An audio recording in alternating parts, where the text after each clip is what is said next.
Donc, quand on parle de réglementation, on parle de lois, de textes officiels, et il y en a plusieurs, hein, des textes qu'on doit respecter.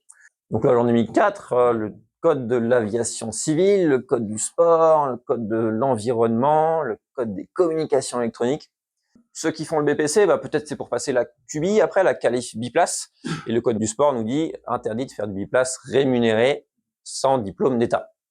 Donc je passe la QBI, très bien, je fais voler mes potes, mais je leur demande pas des sous. Et le code du sport, il nous dit aussi que la FFVL, c'est la fédération délégataire du vol libre en France, et donc c'est l'interlocuteur privilégié du gouvernement. Enfin, le gouvernement, il n'y connaît absolument rien en parapente, donc dès qu'il y a une question, il va voir la FFVL, et c'est elle qui fait foi, entre guillemets, sur toutes les questions vol libre, quoi. Donc elle peut créer une règle de sécurité, et tous les libéristes de France doivent s'y soumettre, même ceux qui sont pas à la FFVL, parce que la fédération délégataire, c'est la FFVL.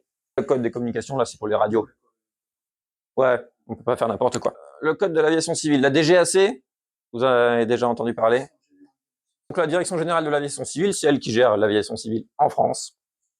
Et au-dessus de ça, on a l'OACI, l'Organisation de l'aviation civile internationale, qui gère la partie internationale. La DGAC crée des règles de l'air, comme le code de la route, mais pour le ciel, et tout le monde doit le respecter. Mais en fait, il ne fait que appliquer les recommandations de l'OACI pour que dans tous les pays, ce soit un peu la même chose. On joue avec des règles internationales, et bien on va jouer avec des unités aussi internationales. Donc on va parler d'altitude en pied, et on va parler aussi anglais et d'horaire UTC, horaire universel. Il n'y a pas d'histoire d'heures d'été, d'heures d'hiver, c'est toujours la même chose, et donc c'est plus simple pour gérer les horaires. Donc si vous voulez convertir des horaires, faut faire plus ça en hiver, plus en été. Code de l'environnement, effectivement, il y a des espèces protégées, des parcs, des réserves naturelles qu'on va pas pouvoir traverser. Les codes des communications, c'est les radios, on peut pas utiliser les fréquences comme on veut. Une remarque peut-être sur l'utilisation de la radio? Non. Tu utilises évidemment la fréquence FFVL Absolument. Qui est prévue à cet effet. Exactement. Allez, on est parti. On va parler de code de l'aviation civile. Et le plan, il est là. Hein. Là, je vais dérouler tout ça là. Donc, on va parler d'aviation civile pendant un moment. Ça va être la grosse partie du cours. Déjà, on va parler des types d'aéronefs. Ils sont divisés en plusieurs catégories. Donc, à gauche, là, on a les avions. Au milieu, on a les planeurs. Et vous avez vu que dans les planeurs, il n'y a pas que le planeur. Il y a aussi d'autres trucs. Il y a aussi le deltaplane et le parapente. Mais voilà, quand on parle de planeur, des fois on parle de ça, et des fois on parle de tout ça. En tout cas, pour la DGAC, tout ça c'est pareil. Et dans la catégorie planeur, il y a une sous-catégorie, planeur ultra léger. Et on remarquera que le planeur n'est pas un planeur ultra léger. Les pulls, les planeurs ultra légers, c'est en gros que les deltas et les parapentes. Et le petit paramoteur là, en rose que j'ai rajouté là-bas, on va le mettre dans la catégorie avion. Alors là, on va mettre tous les aéronefs motopropulsés. En tout cas, le paramoteur n'est absolument pas dans cette catégorie-là. Le fait de rajouter une petite hélice et un petit moteur derrière nous, ça change complètement tout ce qu'on va faire dans le ciel. Et la différence entre les pulls et les planeurs, c'est que la définition du planeur ultra léger, c'est que lui, il peut décoller juste avec ses petites jambes. Okay. Tout ce qui peut décoller juste à la force musculaire, c'est dans cette catégorie-là. Et donc ça, c'est pas mal pour nous parce que ça veut dire qu'on n'a pas de contrôle technique à faire sur notre matos, pas de diplôme, pas de certification, pas d'immatriculation. Donc la réglementation est beaucoup plus cool, beaucoup plus soft pour nous. Les prios. C'est quoi l'ordre des priorités dans tous ces petits aéronefs que je vous ai mis tout à l'heure? Ballon. Le ballon. Ouais. Le roi du ciel. Ok. Après. Alors, quand tu dis planeur, c'est lui ou tous les trois là? Ils sont tous pareils. Les trois tout pareil. Delta, planeur et... Ok. Après. Ouais, je suis d'accord. Dans ceux-là, il y a quand même des différences de manœuvrabilité, mais on est tous pareils. Un planeur ne nous doit pas la priorité. Hein. On est tous dans la même catégorie. Donc tous les verts, là, on évolue ensemble. Et les seuls à qui on doit la prio, c'est les ballons. Et après, il y a des autres règles. Il y en a très peu, des règles sur les prios. Il y a priorité à droite, comme en voiture, sur une route convergente. Il y a évitement par la droite, si on fait un face-à-face, tout le monde s'évite par la droite. Donc ça, c'est du BPI. Et en approche, priorité à celui qui est plus bas, c'est celui qui est en train de poser. Et c'est tout. Il n'y a que ça comme règle officielle. Après, la FAVL, elle a meublé un peu des trucs par-dessus ça. Elle a dit que dans le thermique, on tourne dans le même sens. Ça paraît plutôt logique. Quand on a la falaise à notre droite, on est prioritaire. Ça paraît plutôt logique vu qu'on sait l'évitement par la droite. Mais en tout cas, toutes ces règles en plus, c'est la FAVL qui a décidé de les mettre. Et comme c'est la fédération de délégataires, on va les appliquer. Mais on n'est plus dans l'aviation civile là. Un planeur, lui, il connaît que ses règles. Les règles de priorité dans le thermique, priorité au plus bas, lui, ça l'arrange pas trop parce que lui, il voit ce qu'il y a en haut dans son planeur, il voit pas ce qu'il y a en bas. Donc pour lui, ce serait plutôt le contraire. C'est d'ailleurs le contraire pour les planeurs. Attention, quand on évolue avec des planeurs, ceux qui sont au-dessus de vous ne vous voient pas.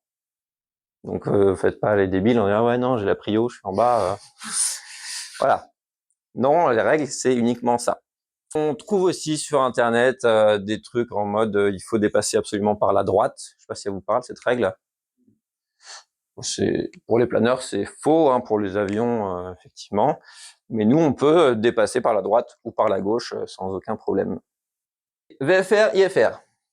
On attaque un petit peu les acronymes, là, c'est le début d'une longue série. Donc VFR, vol à vue, donc ça veut dire quoi, vol à vue? Voir et éviter, ça vous parle cette phrase? On évite les collisions en regardant devant nous et en ne fonçant pas dans les autres. Alors qu'en IFR, on a des instruments, même si on n'y voit rien du tout, qui nous disent si on va vers quelqu'un ou pas. Enfin, en fait, c'est pas vraiment les instruments qui nous le disent, c'est la tour de contrôle qui nous met à une altitude où ils savent qu'il y a personne. Donc, voir éviter. Donc, forcément, il faut les conditions météo adaptées. Effectivement, dans les nuages, ça marche pas. La nuit, ça marche pas. IFR, là, c'est un mode de vol contrôlé. Donc, on a forcément quelqu'un qui nous dit où aller. Donc là, c'est possible de voler la nuit ou par mauvais temps. Mais il faut le matos adapté pour pouvoir communiquer avec la tour de contrôle. Donc, une grosse radio qui a accès à des fréquences où on n'a pas accès. Si vous amusez à essayer de vous régler votre petite radio, votre Kenwood là sur la tour d'Annecy, ça va pas marcher en fait. Ça va pas assez bas. Donc nous, on est dans quelle catégorie? Et les avions? Les deux. Les deux. VFR et IFR. Ils sont pas tombés dans mon piège, presque, mais pas. Donc effectivement, les avions, ils sont dans les deux catégories. Ils peuvent soit être en IFR, soit en VFR. Dans les espaces non contrôlés où il y a personne qui leur dit où aller, forcément, ils sont en VFR. Donc derrière leur petit cockpit là, ils regardent par la fenêtre et ils essayent de nous éviter quoi. Les altitudes. Il y a différentes manières de parler d'altitude. Est-ce que vous les connaissez? Il y en a trois. Niveau de la mer. Donc niveau de la mer. Donc ça, ce qu'on appelle l'altitude, c'est l'altitude par rapport à la mer. Le Mont Blanc, il est à 4800 mètres au-dessus du niveau de la mer. Ok, donc l'altitude par rapport au sol. Et la troisième? C'est le niveau de vol. Et ça, c'est par rapport à quoi? Par rapport à 1013-25. On va voir tout ça. Donc là, on a notre hauteur. Donc la hauteur, c'est par rapport au sol. Donc sur les cartes aéronautiques, on appelle ça ASFC, Above Surface, ou AGL, Above Ground Level. Et c'est en pied.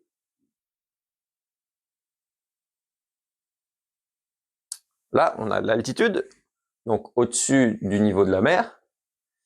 Alors, c'est le niveau moyen de la mer, donc on appelle ça AMSL sur les cartes aéronautiques, Above Mean Sea Level. Alors, s'il n'y a rien marqué, ni ça, par défaut, on parle d'altitude au-dessus du niveau de la mer. Et c'est aussi en pieds. Pour convertir des pieds en mètres, on va en avoir besoin un peu pendant tout le cours là. On divise par 10, et après on multiplie par 3. Donc si j'ai 50 pieds, j'enlève un 0, ça fait 5, je multiplie par 3, ça fait 15. Donc 50 pieds, ça fait 15 mètres. Et donc le troisième, effectivement, le niveau de vol. C'est là que ça se corse. Donc le niveau de vol, il se place par rapport, non pas au sol ni au niveau de la mer, mais par rapport à une ligne de pression, à 1013,25 hectopascales. Au fur et à mesure de la journée, peut-être que ça va bouger un peu comme ça.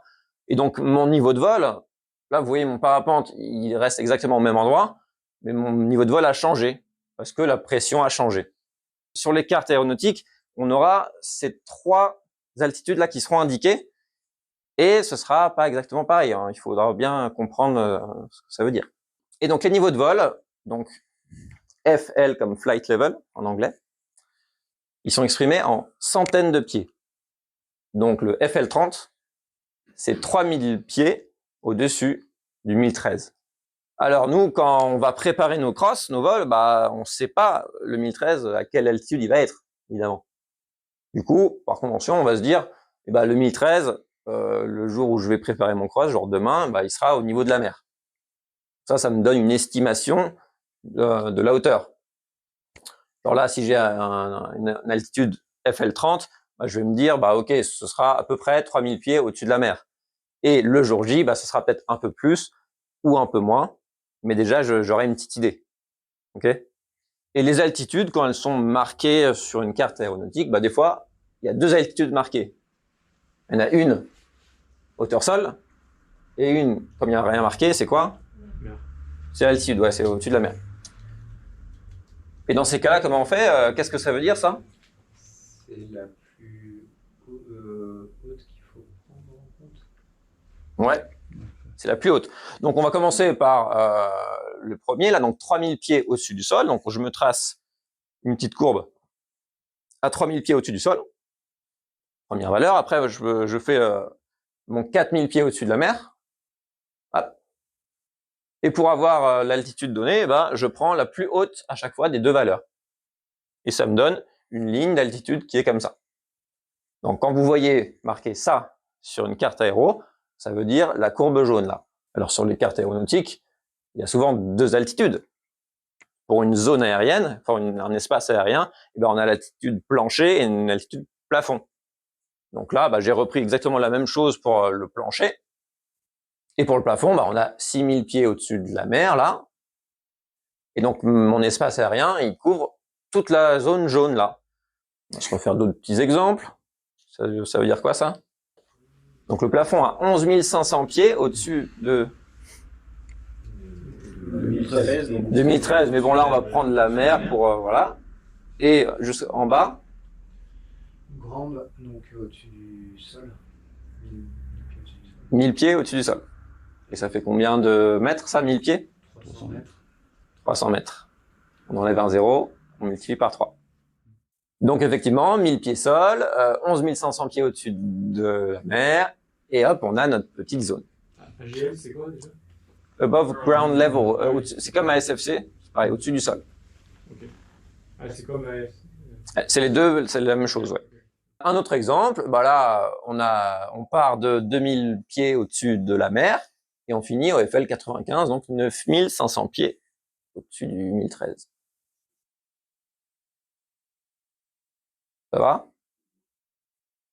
Alors, ça, qu'est-ce que ça veut dire ? Du sol à 3000. Du sol à 3000 pieds au-dessus de la mer. Ça va ? On n'a rien marqué, ça veut dire qu'on part du sol. Paf. Et ça ? À partir de 3000. De 3000 à L'infini. l'infini. Sur une carte aéronautique, la carte aéronautique, elle a toujours une limite haute. Il te montre tous les espaces aériens dans une certaine couche. Et ça veut dire que la limite haute de cet espace aérien, il est au-delà de la carte, donc on le voit pas. Il est quelque part au-dessus. Il n'est pas représenté. Donc effectivement, pour nous, ça veut dire que ça va jusqu'au sommet de la carte. Souvent, les cartes, elles vont jusqu'au FL 115. Donc là, on peut imaginer que déjà, jusqu'au FL 115, on est dans l'espace, et peut-être même au-dessus, on sait pas. Donc là, 3000 pieds au-dessus de la mer et jusqu'à l'infini. Donc, à retenir, AMSL, altitude par rapport à la mer. Et quand il n'y a rien marqué, par défaut, c'est toujours AMSL. Après, ASFC ou AGL, c'est la même chose, la hauteur par rapport au sol. Après, FL pour flight level, ou niveau de vol. par rapport aux 1013 hectopascales. Mais nous, pour préparer nos crosses, on va se dire que le 1013, il est au niveau de la mer.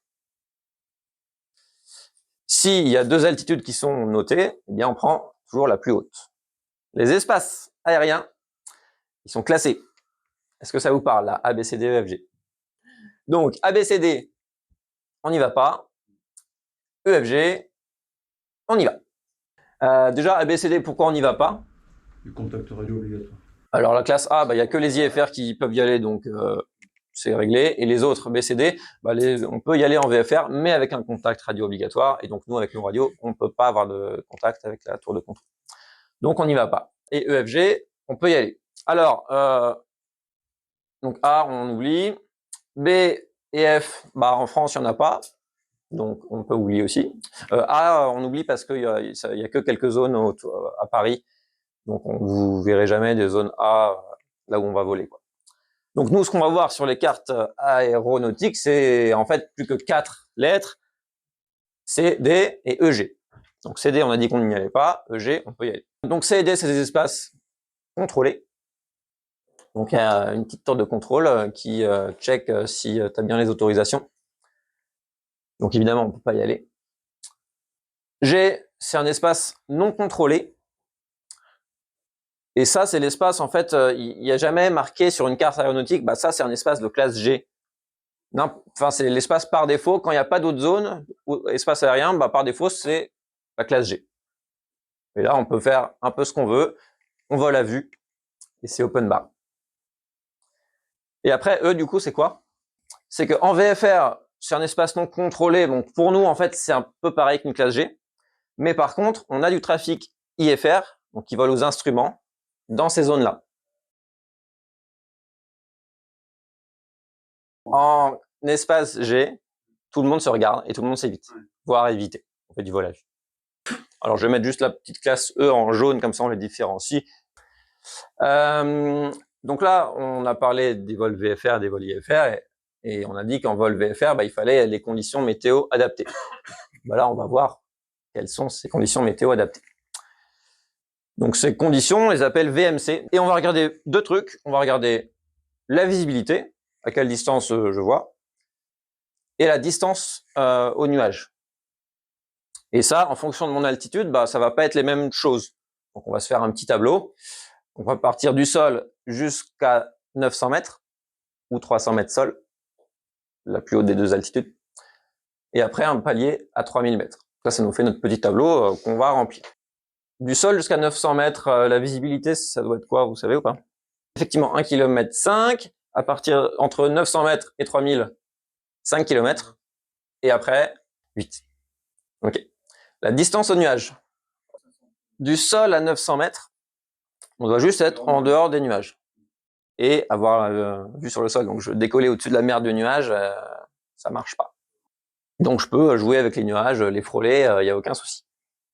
Et au-dessus, il y a une distance verticale et horizontale, donc 300 mètres en dessous et au-dessus, et 1500 mètres sur le côté. Mais on a parlé d'espace aérien tout à l'heure, C, D, E et G. Et donc, on va voir que c'est pas exactement les mêmes règles en fonction de la classe E ou la classe G. En classe G, tout ce tableau est vrai là. Par contre, en classe E, il n'y a pas cette dernière ligne là. En classe E, du sol à 900 mètres, c'est comme du sol à 3000. Donc en classe G, j'ai mon tableau comme ça, et en classe E, j'ai juste enlevé la colonne du bas. Donc on a dit qu'on ne peut pas voler de nuit. Je vous ai mis le soleil qui fait sa petite trajectoire au-dessus de l'horizon. Donc là, on a le lever de soleil. Sur les cartes aéronautiques, ça s'appelle SR pour sunrise, ou sinon LS pour lever de soleil. À la fin, là, on a le coucher de soleil, donc SS pour sunset ou CS pour coucher de soleil. Et effectivement, la nuit aéronautique commence 30 minutes après le coucher du soleil et finit 30 minutes avant le lever du soleil. Ça, c'est ce qu'on appelle la nuit aéronautique, et on n'a pas le droit de voler dans la nuit aéronautique. Donc, c'est complètement possible de voler là. Si on a 1500 mètres de visibilité.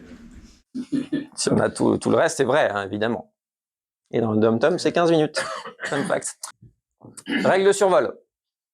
C'est quoi les règles de survol quand on est au-dessus d'une ville ou d'un rassemblement de personnes ou d'animaux? 300 mètres dans un rayon de 600 mètres. Ouais. Ça C'est apparaît que des les fois. animaux domestiques ou... Uniquement, ouais, sauf les perroquets. Non, mais Ça, c'est bien précisé. Genre, C'est c'est vrai. au-dessus d'un rassemblement de bouquetins. Enfin, tu fais. C'est pas. Non, mais. Ça fait partie d'un rassemblement. Est-ce que tu es en train de dire que les bouquetins sont pas des animaux? Non, Parce je- que moi, j'appelle tout de suite l'Adréal. J'ai demandé si c'était les domestiques ou sauvages. C'est pas précisé dans le code de l'aviation civile. Voilà la réponse. Donc, je prends un rayon de 600 mètres autour de moi. Clac. Je trouve l'obstacle le plus haut. Il est là. Et je me garde 300 mètres de marge par rapport à cet obstacle. Mon parapente, il était un peu plus à droite. Et bah, pareil, là, l'obstacle le plus haut, bah, c'est plus cet immeuble, bah, c'est lui. Et pareil, je me garde 300 mètres de marge par rapport à cet obstacle-là.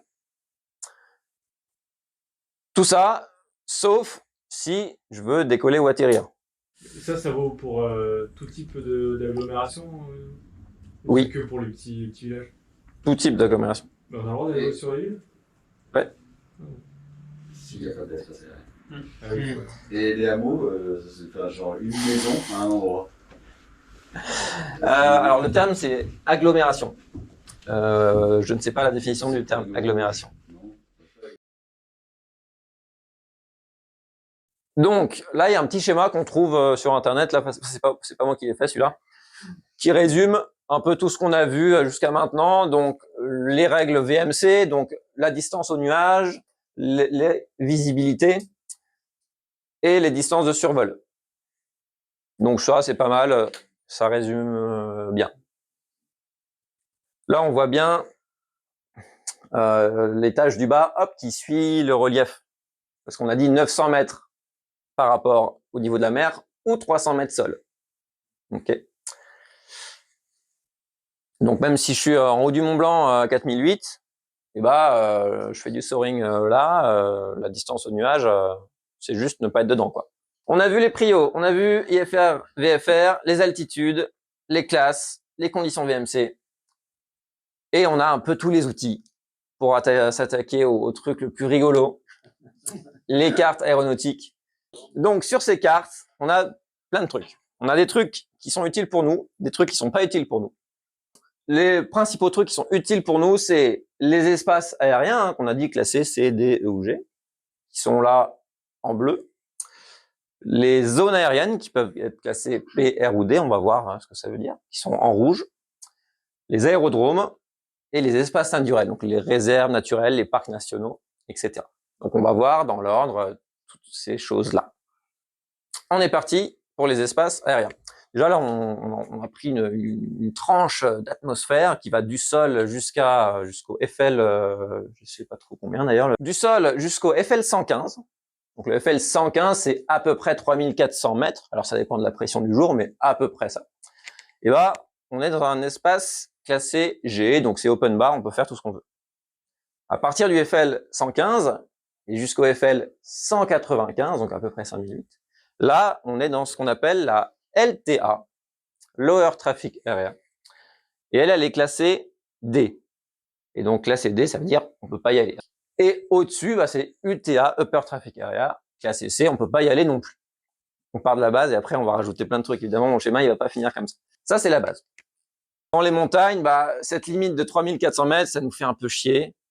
On y va vite, quoi. Il y a des décos, ils sont plus hauts que ça. Donc, ce serait dommage de se priver d'aller faire du parapente sur au sommet. Donc, la DGAC, comme ils sont trop cool, ils nous ont dit, allez, on est trop sympa, on va faire des petites zones où la LTA, elle sera classée E, c'est cadeau, vous pouvez y aller. Alors, des fois, genre là, ils ont carrément fait toute la LTA sur toute son épaisseur. Ils ont dit, bah, allez-y, faites-vous plaisir, vous pouvez aller jusqu'à 5008. Encore faut-il avoir le thermique qui va bien, mais voilà, ok. Et il y a d'autres endroits où ils nous ont donné juste un tout petit peu de rab. Genre, dans les écrins, on est là, on peut aller jusqu'à 5008. À Annecy, bah, on a gagné 300 mètres, quoi, je crois. C'est déjà pas mal, hein, moi je me plains pas, mais voilà, c'est beaucoup moins. Donc en fonction de où on se trouve dans les Alpes, ou dans les Pyrénées, eh ben, on n'aura pas le même plafond. Là, je vous ai mis dans les Alpes les plafonds de la LTA classée E. Donc voilà, on voit les écrins 5008, et là on voit Annecy, 3007, hein, sachant que normalement c'est 3004, voilà, on a gagné 300 mètres. Pourquoi pas? Dans une carte aéronautique. Oui. Ça, c'est marqué. Oui. Les cartes aéronautiques que nous, on va utiliser, elles s'arrêtent au FL115 Oui. et elles font ça en fait. Elles te montrent les LTA aussi. D'accord. En fait, Avec les petits trétiers, c'est les petits trétiers qui font. non, je vais te montrer après à quoi ça Ok, ressemble, ok. mais non. Donc ça te montre tout ce qu'il y a en dessous du FL115 et après ça suit aussi le relief. Il me semble que c'est 900 mètres au-dessus du sol. Donc les LTA classés E sont indiqués sur les cartes aéronautiques, mais cette grande LTA là classée D, elle n'est pas marquée. Mais en fait, ça ferait toute la France. Donc là, on va s'intéresser à la partie basse, en dessous du FL115, qui est classée G. Vous, vous doutez bien qu'on va rajouter des petits trucs là, on peut pas voler non plus partout. Donc, où est-ce qu'on peut pas voler en bas là? On en a parlé un petit peu. Les CTR. Donc les CTR, c'est quoi? Ouais, ça protège un aéroport ou un aérodrome. Donc on a notre petit aéroport qui est là, et on a notre CTR, hop, qui le protège, et ça interdit le vol libre dans cette zone-là. Mais les petits avions qui décollent de là, eux, ils veulent rejoindre ça, et on va leur faire une petite zone entre les deux. Et cette zone, elle s'appelle comment? TMA, classée aussi C ou D. Alors, il y a des endroits où les TMA, elles sont classées E. Il y a même des endroits où c'est, selon la période, c'est classé D ou c'est classé E. Donc dans ce cas-là, on peut complètement traverser une TMA quand elle est classée E en faisant gaffe. Donc des aérodromes, on en a plein partout. La taille et l'épaisseur de ces zones, de ces CTR, de ces TMA, ça varie beaucoup. Souvent, on a un système un peu comme ça, avec des TMA qui s'empilent de plus en plus grandes, de plus en plus haut. Et des fois, on a même aussi des aéroports, aérodromes plutôt, qui sont pas du tout contrôlés. Il n'y a aucune zone. Et dans ces cas-là, donc là, c'est dans un espace vert, classé G. Est-ce qu'on y va? Est-ce qu'on n'y va pas? Ouais, alors là, j'aurais un peu deux réponses. La réponse QCM et la réponse demain, on va crosser, quoi. La réponse QCM, c'est oui. Si c'est un aérodrome non contrôlé sans procédure IFR, tu peux y poser en suivant le plan des pistes. Mais allez pas vous poser sur un aérodrome, quoi. C'est une mauvaise idée. Vous allez vous faire engueuler. Après, nous, à la FFL, ils vont recevoir des mails et tout. Ça va être chiant. Donc c'est possible en théorie. Ne le faites pas, c'est dangereux. Les avions qui s'y posent, ils s'attendent pas du tout à avoir un parapente dans leur plan de vol, quoi. Donc voilà, méfiance. Ok, bon là on a plein de zones dans tous les sens, c'est très bien. On va voir à quoi ça ressemble sur une carte aéronautique pour les repérer. On commence par les espaces de classe E, donc là dans les espaces dans lesquels on peut aller. Donc on a les TMA, et on a aussi la fameuse LTA où on a eu un peu de rab là dans les Alpes et dans les Pyrénées. Donc ça ressemble à ça sur une carte aéronautique. Donc une bordure bleu foncé avec un petit liseré bleu clair à l'intérieur de la zone et un joli cartouche qui nous dit le nom. Alors LTA France 3, Alpes 3, ça c'est le nom de l'espace. La classe E, le plancher et le plafond. En altitude, ça, vous êtes rodés maintenant sur les altitudes là. Attention, il y a des petits pièges des fois. Si vous voyez là le petit liseré qui est à l'extérieur, là l'espace LTA France 3 Alpes 3, c'est tout ce qui est autour et c'est pas ça. Ok? Ok? Donc là, dans toute cette zone-là, bon, alors, comme c'est classé E, j'ai le droit d'y aller, mais bon, la LTA, c'est tout ce qu'il y a autour. Il y a un petit trou où il n'y a pas de zone ici. Là, il y a zéro espace aérien là. Si la zone est trop petite, eh ben, ils ont mis une cartouche à côté avec une petite flèche qui t'indique la zone, c'est ici. Dans les zones très grandes, des fois, il y a plusieurs cartouches. Je l'ai pas mis sur ma présentation là, mais des fois, tu as des zones qui font 50 bornes. Le cartouche, il est mis à plusieurs endroits stratégiques sur la carte. C'est tout à fait possible. Donc ça, c'est les espaces de classe E. Les espaces de classe C et D, c'est un peu pareil, sauf que le bleu, là, il est un peu plus foncé. Bleu foncé, ça veut dire on n'a pas le droit d'y aller. Et là, le cartouche, ça ressemble à l'autre, hein, sauf que en dessous, il y a une petite ligne en plus. La radio. C'est la fréquence, voilà, de la TMA, là. Et si moi je prends ma radio et j'essaye de mettre sur 135, 525, ça ne va pas marcher. Et si vous débridez votre truc et que vous arrivez à choper cette fréquence, bah vous avez le droit d'écouter ce qui se dit, mais vous avez absolument pas le droit de parler. Alors, attention, subtilité. Regardez le petit C. Là, il est sur fond bleu. Là, il est sur fond blanc. Ça change tout. Rien à voir. Là, sur fond blanc, ça veut dire que l'espace, il est déclassable. C'est ce dont tu parlais tout à l'heure. Donc, c'est un espace de classe C qui, des fois, peut être déclassé à E, par exemple. Donc, des fois, on peut y aller. Typiquement, la TMA Chambéry, qui est classée C ou D, je sais plus. C, je crois. Mais l'été est déclassé, on peut y aller. Non, elle devient E ou G? E. Ouais. La CTR, c'est exactement pareil que la TMA, sauf qu'on a des petits pointillés là. Bon, ce qu'il faut retenir, c'est pas très compliqué, c'est que les espaces, c'est marqué dessus. Ce que c'est marqué la classe. Et la base, c'est que CD, on n'y va pas, EG, on peut y aller. Les zones maintenant, à ne pas confondre. On est dans des espaces aériens, maintenant on va dans des zones aériennes qui peuvent être classées alors P, R ou D. Donc attention, une zone D, c'est pas comme un espace D. Zone P, zone interdite, zone prohibée. Donc ça, tout le temps, toute l'année, H24, on n'a absolument pas le droit d'y aller. Et voilà, on a des petits croisillons là, c'est rouge avec des petits croisillons. Ça c'est facile et c'est pas trop de subtilité. La deuxième, zone R, zone réglementée, qui est active que à certaines périodes. Donc là, il faudra se renseigner pour savoir quand est-ce qu'elle est active, quand est-ce qu'elle est inactive. On va voir comment. La dernière, c'est une zone D, donc D pour dangereuse, où on a le droit d'aller. J'ai jamais trop compris pourquoi. Parce que quand tu lis les descriptions des zones D, tu dis « Ouais, non, je vais pas y aller. » Il y a des trucs de l'armée, ils disent « tir de laser et tout. » Oulala. Mais, donc ils disent « Ouais, c'est dangereux, mais allez-y, tentez le coup, n'aime pas cap. » Voilà. Donc moi, mon conseil, c'est de pas y aller quand même. Ces zones D, elles sont aussi actives ou inactives à certaines périodes. Donc vous pouvez checker, je vais vous montrer comment, les horaires et tout, pour la traverser s'il y a personne qui vous tire dessus, quoi.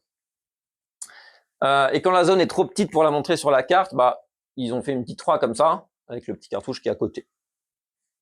Donc à chaque fois, bah, on a le nom de la zone, donc P14, R30C, machin, et on a les altitudes qui vont bien. Alors là, j'en ai mis 2 qui partent du sol, parce que souvent, elles partent du sol.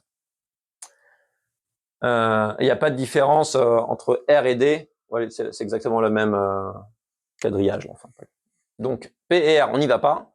D, on peut y aller, mais pas la meilleure idée. Les aérodromes. Un autre truc qu'on peut rencontrer sur des cartes aéronautiques qui peut nous intéresser. Donc, ça ressemble à ça.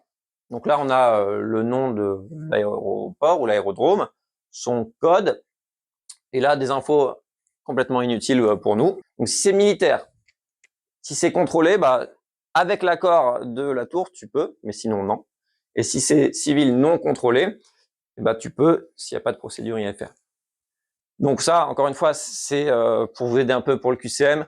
Dans la vraie vie, allez pas jouer à côté des aérodromes et tout le monde ira mieux.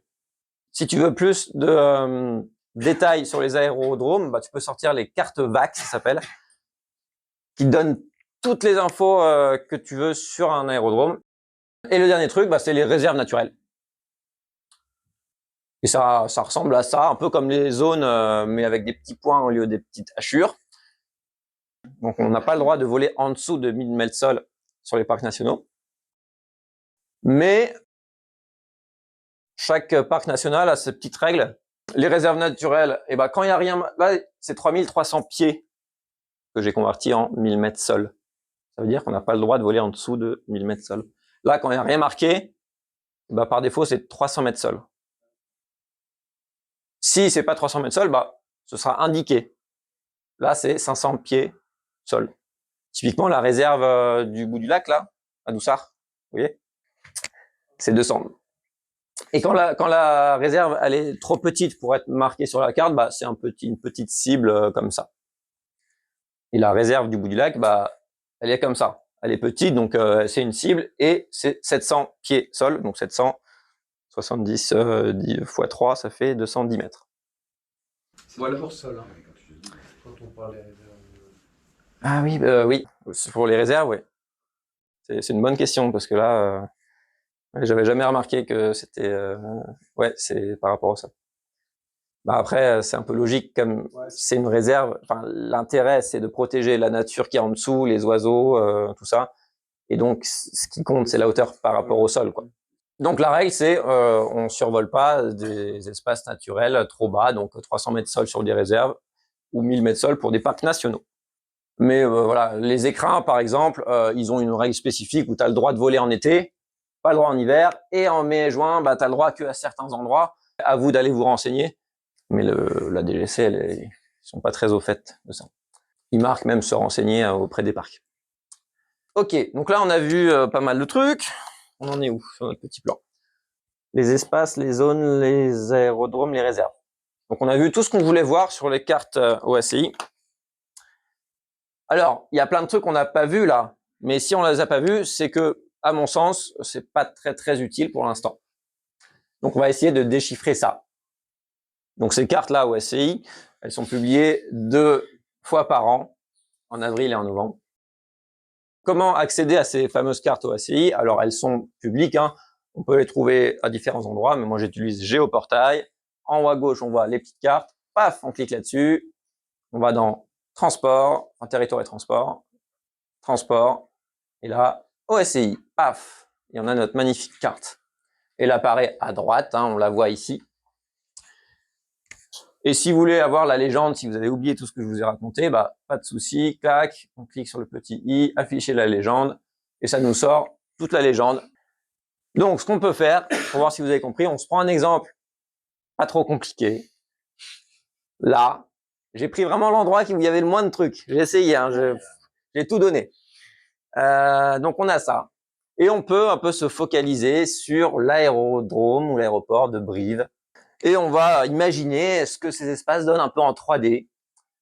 Et à gauche, bah, on va la dessiner en mode vue en coupe, là, comme j'ai dessiné avec mes zones de couleur. L'aérodrome, il est là. Je l'ai dessiné à gauche. On a autour de cet aérodrome bah, la CTR, qui s'appelle la CTR Brive, qui va du sol jusqu'à 2500 pieds. Après, on a la TMA, qui prend le relais hein, à partir de 2500 pieds et qui monte jusqu'au FL 65.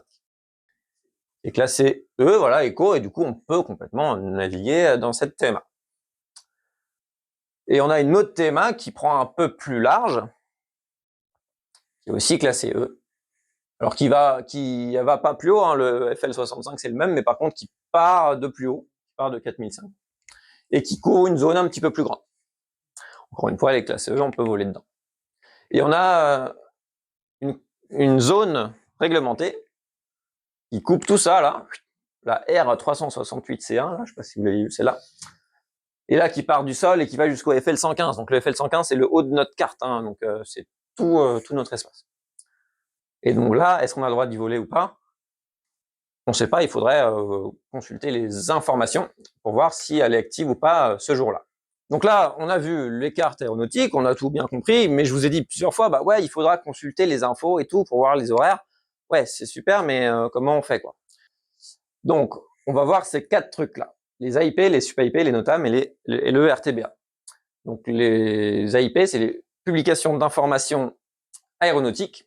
Et ça, c'est un énorme fichier avec tous les espaces et les zones qu'on a vus sur la carte, et bah, une petite description qui explique ce que c'est. Donc, les SUP-AIP, c'est des suppléments à ces informations. C'est des trucs, en général, provisoires, genre...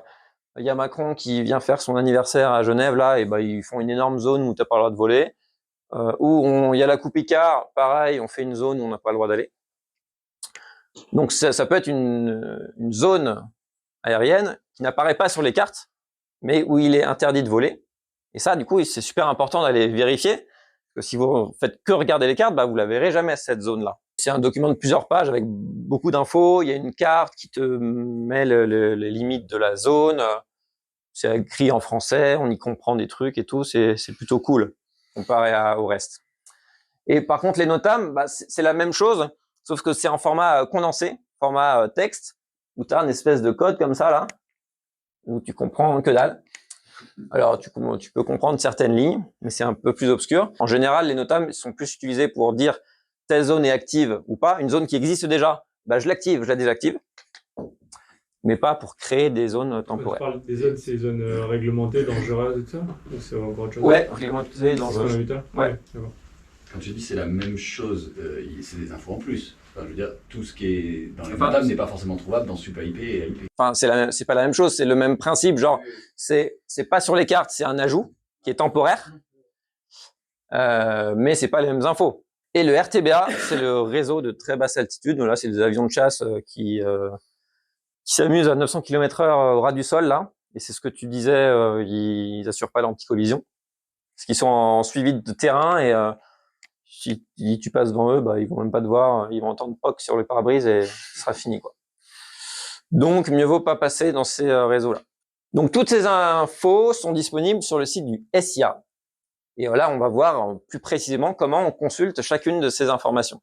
Donc, le site du SIA, service de l'information aéronautique, bah, c'est trop bien, ça nous met toutes les infos et c'est vraiment la source officielle. Il y a plein de sites qui vous donnent ces infos, mais là, on est à la source de la source, quoi. Donc, c'est parti. On commence par les AIP. Donc, on se retrouve sur la page d'accueil du SIA. En haut à gauche, on a AIP. Paf, on clique dessus. Et en dessous, on a EAIP France. Paf. Alors, pourquoi EAIP? Parce que c'est les AIP au format numérique. On les a aussi en papier. Quand on clique dessus, on a cette superbe page. On va cliquer là-dessus. Donc là, c'est les AIP. On a plein d'infos qui vont nous décrire tous ces espaces et ces zones aériennes qu'on a vues dans les cartes aéronautiques. Donc, on va un peu zoomer sur ce sommaire qui est là. Abréviation utilisée dans les publications. Parce que pour lire les NOTAM, les AIP et tout, bah, c'est bien utile. Donc ça vous sort un truc comme ça. Partie 2, en route. Ah, là, ça commence à être sérieux. On va dans les espaces aériens.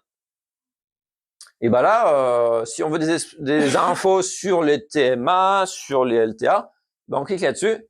Et là, ça te sort une liste énorme, hein, évidemment, de toute la France, hein. Donc là, j'ai pris qu'un extrait, mais elle est énorme. Donc là, CTRL F est votre ami, hein. Si vous cherchez des infos sur la TMA Chambéry, bah CTRL F ou commande F sur Mac Chambéry, et hop, vous avez des infos. Genre là, j'ai mis Montpellier, bah on a Montpellier 1, 2, 3, il y a plusieurs TMA. On voit plein de trucs, des infos très intéressantes sur ces TMA. Par exemple, la TMA Chambéry qui est déclassable en E, et ben c'est marqué exactement, alors elle est déclassable, telle date, tel jour. Avertissement à la navigation. Et là, on a nos fameuses zones interdites, donc P, réglementée, R et dangereuse, D. Pareil, ça nous sort une liste énormissime de toutes les zones de France. Si on veut aller voir la zone R185 qui est à côté d'Annecy, bah hop, CTRL F 185, ça nous sort ça. Et on lit ce qui a marqué, donc activité spécifique, défense, tir sol-sol. Alors tout est marqué aussi en anglais après, hein. Donc on a le numéro de téléphone du gars qui s'occupe de la zone. Donc on peut décrocher notre téléphone et lui demander s'ils sont là ce jour-là, hein, pas de souci. Il y a marqué activable par NOTAM. Donc ça veut dire que quand ils y vont, bah, ils envoient une petite NOTAM en disant bah faites gaffe les gars, on va tirer. Mais ils y vont pas tout le temps, ils y vont le lundi et le mercredi de 6h UTC au SS, donc coucher de soleil. Donc là, summer -1, ça veut dire qu'en été, il faut enlever 1 heure.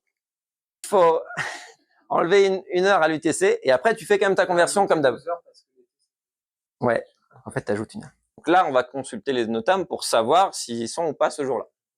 Donc là, ça va de la surface à 6000 pieds au-dessus de la mer.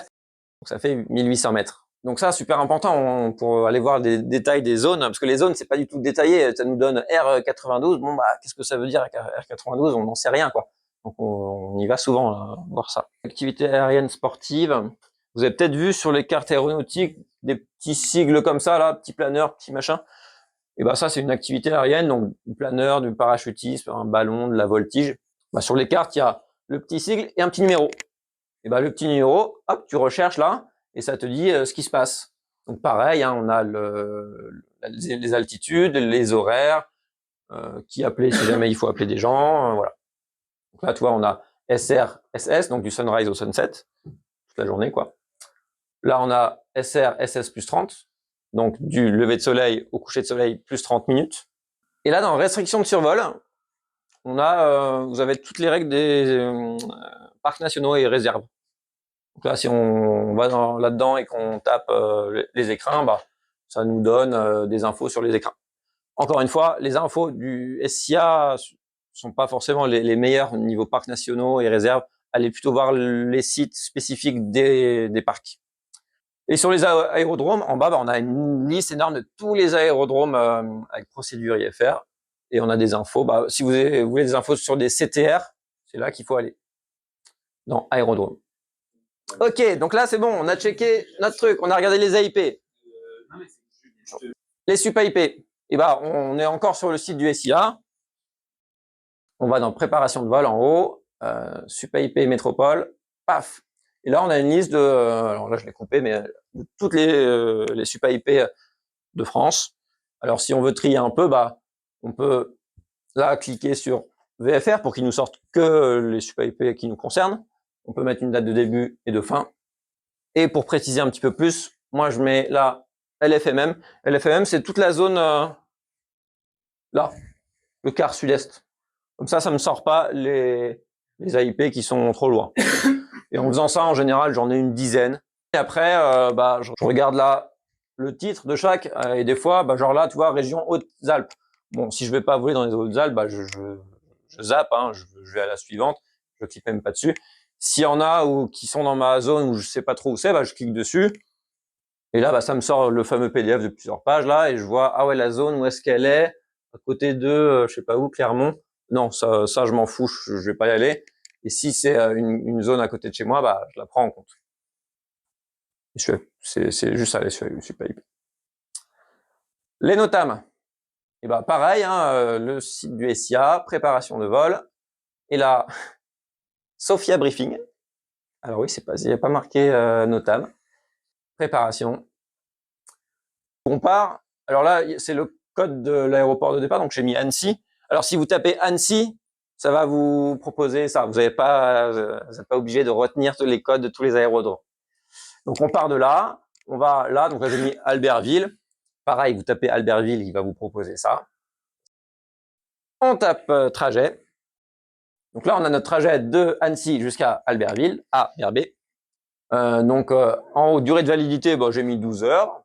Plancher 0. Là, j'ai mis un plafond à FL 195 parce qu'en parapente, jamais de la vie, on va au-dessus du FL 195. Et là, il y a un rayon et un demi-couloir. Alors, le rayon, c'est la zone là autour de mes aérodromes. Et le demi-couloir, hop, c'est cette distance-là. Donc, je vais un peu chercher des NOTAM dans toute cette zone, autour de mes deux aérodromes et entre les deux. Et donc, évidemment, c'est en 1000 nautiques. Ah, bah oui. Et un 1000 nautiques, moi j'arrondis à 2, en vrai c'est 1,8, mais on s'en fout un peu pour ça. Moi je dis ça prend 2 km. C'est pas très important ce qu'on met là, moi des fois je laisse juste ce qu'il y a par défaut. Par contre c'est important de cliquer là, VFR, sinon ils vont vous sortir 12 000 NOTAM dont on n'a pas besoin. Et après, il nous sort la super liste de toutes les NOTAM. Donc c'est normé. Au début, on a le lieu, là où c'est, les créneaux d'activité, donc de 13h à 17h, UTC. Et en fait, la ligne qui nous intéresse, c'est la ligne E. Et la ligne E, bah, c'est celle qu'on arrive à lire. Un exemple de NOTAM qui nous intéresse, la ligne E, c'est quoi? Zone, la LFR 185, sa conge active. Donc, quand est-ce qu'elle est active? Alors déjà, toute cette NOTAM, on parle du 2 décembre 2024 au 31 décembre 2024. Donc tout ça, ça concerne le mois de décembre. L'officier de tir, là, il a envoyé un NOTAM pour tout le mois de décembre. Il a fait son planning, quoi. Et les horaires d'activation, eh bien, c'est le 2, le 4, le 9, le 11, le 16, le 18, le 23, le 25, le 30 décembre. De 6h UTC, au coucher de soleil, elle est active. Le 3, le 5, le 10, jusqu'au 31, de 6h UTC à 23h59 UTC, elle sera active. Et le 7 décembre, eh ben, ce sera actif de 7h UTC à 16h UTC. Et ben, les avions de chasse, pour vérifier s'ils volent ou pas, et ben, on va dans, encore une fois, préparation de vol. carte ASBA. Donc ASBA, ça veut dire activation des zones de basse altitude. Et on va voir là, c'est le seul truc qui est à peu près bien fait. Ça, franchement, stylé. Une carte de France qui est magnifique avec ses couloirs. Et ces couloirs, ils ne changent jamais. C'est toujours les mêmes. Et ces couloirs, vous voyez, c'est des zones R toutes là. Et on les voit hein, sur les cartes aéronautiques. On voit toutes ces zones R là. Et quand elles sont bleues, bah il y a personne dedans, elles sont inactives. Quand elles sont rouges, ça veut dire que ils font des exercices dans ces zones-là. Alors rouge foncé, ça veut dire que ça part du sol, et rouge clair, c'est que la zone elle est au-dessus du sol. Non, puisque on en voit partout en France qui volent assez bas et pas que là en fait. Ouais, mais là, la différence en fait, c'est que là, ils volent très proche du sol et ils n'assurent pas l'anti-collision. Ça, c'est que les zones actives, hein. Tout ce qui est bleu, c'est inactif. En rouge là. Après, tu peux en voir n'importe où, mais ils volent en VFR, comme n'importe quel avion, ou en IFR, mais si tu en croises au-dessus du lac d'Annecy, c'est possible, hein. Bah, il sera en VFR, il regardera au-dessus, à travers la vitre, là, et il essaiera de pas te foncer dedans, quoi. Alors que là, il essaye même pas, quoi. Super! On a fini tout ce qui est partie SIA. Sinon, ouais, vous allez faire un plouf à Annecy et pas de souci. Mais surtout qu'il y a toute une partie où ça vole pas. Donc là, on a parlé du code de l'aviation civile, comment on gérait ça. Ça nous a pris un moment. Alors, le code du sport et les codes de communication, si on fait pas de biplace rémunéré sans diplôme et que si on n'utilise pas des fréquences pirates, tout va bien. Maintenant, il nous reste quand même le code de l'environnement. Et le code de l'environnement, qu'est-ce qu'il nous dit? Ça rigole zéro. Perturbation intentionnelle d'une espèce protégée, 3 ans de prison, 150 000 € d'amende. Et bah voilà, qu'est-ce que c'est une perturbation intentionnelle? C'est je savais qu'il y avait des animaux là, et j'y suis allé quand même. Et si je savais pas, bah il va dire mais pourquoi tu savais pas? C'est un peu ton job de savoir. C'est marqué dans le code de l'aviation civile qu'il faut prendre tous les renseignements utiles au vol. Ça comprend là où sont les oiseaux. Donc comment on fait pour savoir si on dérange ou pas les oiseaux? Bah on a les parcs nationaux, on a les réserves. Hein. Le but de ces zones-là, c'est de pas déranger la faune, entre autres. Et on a aussi d'autres trucs qui sont pas gérés par la DGAC. Des zones de sensibilité majeure, ça vous parle, ça? Vous avez déjà entendu parler? C'est important, ça. Et les bulles de quiétude. Et donc ça, c'est des endroits où il y a des animaux. Alors nous, principalement, ça va être les oiseaux qui nous intéressent. Et pour voir où sont ces zones, bah, on a le super site biodivsport.fr. Et là, il nous met plein de zones. Hein. On voit c'est Annecy, on voit plein de petits endroits. Bah, hop, chaque petit rond, bah, c'est le nid d'un petit oiseau qui veut pas être dérangé. Et si on clique sur une zone, et bah, ça nous donne ça. Genre là, bah, il y a l'aigle royal, et ça nous donne cette frise là du mois de janvier jusqu'au mois de décembre. On voit que la période sensible là en jaune, bah, c'est du mois de janvier au mois d'août. Et par contre, voilà, de septembre à décembre, on peut y aller dans ces zones. Et ça, donc c'est pas la DGAC qui va venir t'arrêter si tu traverses la zone. C'est plutôt la DREAL hein, qui gère l'environnement, mais globalement, c'est personne. Hein, tu traverses la zone comme un port, il va rien se passer. Hein. Globalement, tu vas rentrer chez toi et tout va bien se passer. Sauf que le petit oiseau là, qui est dans son nid, eh ben, il aura loupé sa reproduction et on aura un couple en moins d'oiseaux à côté de chez vous. C'est quand même dommage. Vous connaissez les oiseaux du coin? Il y a l'aigle, on en a parlé. Il y a le faucon pèlerin. Ça, c'est des rapaces. Tous les rapaces en France sont protégés depuis 1976.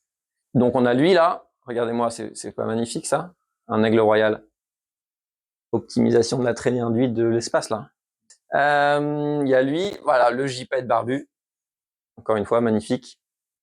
2,80 m d'envergure hein, quand même. Regardez lui comme il est mignon. Ça, c'est quoi? C'est un faucon pèlerin qui se nourrit de pigeons d'ailleurs. L'animal le plus rapide du monde. Et lui, regardez, il se fait son nid à même la falaise, là, pile là, à côté du thermique, avec ses petits oisillons. Donc là, le faucon pèlerin, vous faites 3 allers-retours devant son nid là, et bah il se casse. Et les 3 petits là, ils sont en train de mourir. Ce serait dommage quand même qu'ils meurent ces petits, comme regardez comme ils sont mignons. Donc là, il y a un couple de faucons pèlerins, il y en a dans les falaises d'Entreverne. Je sais pas si vous connaissez le site d'Entreverne. Déjà volé là-bas? Bah hop, tu décolles, tu tournes à gauche. Le premier endroit où il y a le thermique, bah t'as une bulle de quiétude pile là. Et bah tout le printemps, faut pas y aller dans cette bulle de quiétude. Mais bon, après voler avec les oiseaux, c'est quand même magique. Hein. Ça vous est déjà arrivé, j'imagine. Regardez, là c'est à Saint-Hilaire. C'est magique, couple d'aigle à mec. Oh putain, ils sont combien? Voilà, des aigles. Oh la vache. On ne voit pas très bien les aigles. Oh, Et des choucas en haut là. Dieu. Mais les oiseaux sont nos amis. Ah non, en fait non, pas du tout.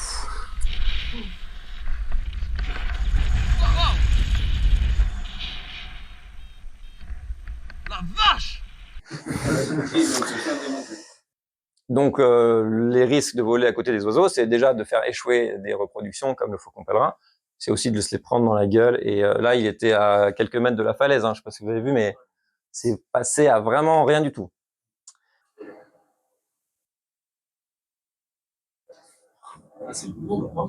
Ça doit faire bizarre, ça. Donc là, autant la vidéo d'avant, à mon avis, c'était juste une erreur. Hein, l'aigle, il a pas réussi à esquiver. Alors l'aigle, il avait la prio, hein, d'ailleurs, là. Mais l'aigle a pas réussi à esquiver à temps, il s'est pris les suspentes. Là, c'est complètement délibéré. Hein, c'est le parapentiste est rentré dans sa zone de reproduction, j'imagine, ou de chasse. Donc, toute intrusion dans son territoire, ben, il prend ça comme une agression. Donc, il défend son territoire.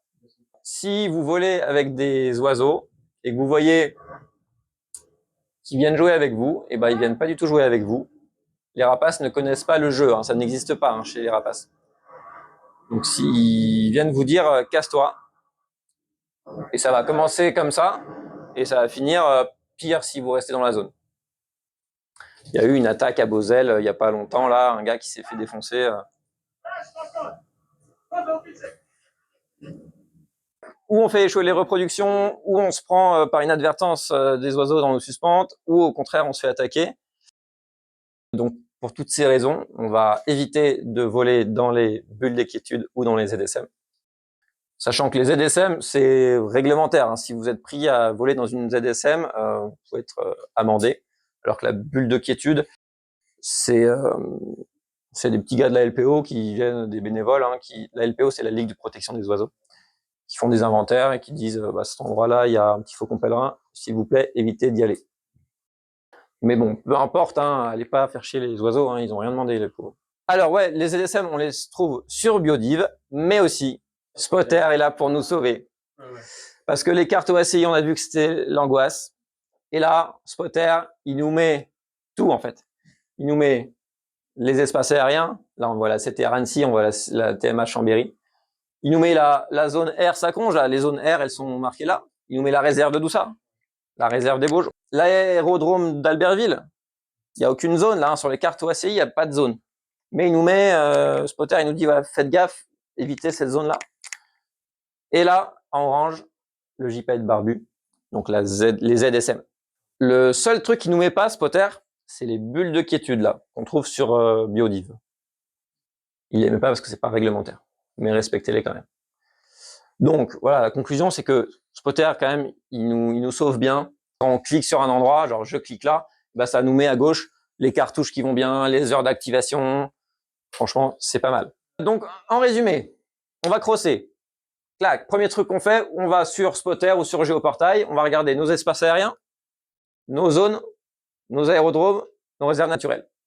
On va sur le site du SIA après pour trouver les informations sur toutes ces zones qu'on a vues là, pour savoir quand est-ce qu'elles sont actives, etc. On va checker les sup IP, voir s'il n'y a pas une zone qui s'est créée de nulle part la veille. On va voir les NOTAM pour voir si des zones R sont actives ou inactives. On check le RTBA pour pas se prendre un chasseur à 900 km/h. Et après, on va sur Biodiv Sport pour voir si on va pas déranger un petit oiseau. Alors, sachant que les ZSM, on les voit aussi sur Spotter, hein, mais les bulles d'équiétude, il faudra les regarder là. Et voilà,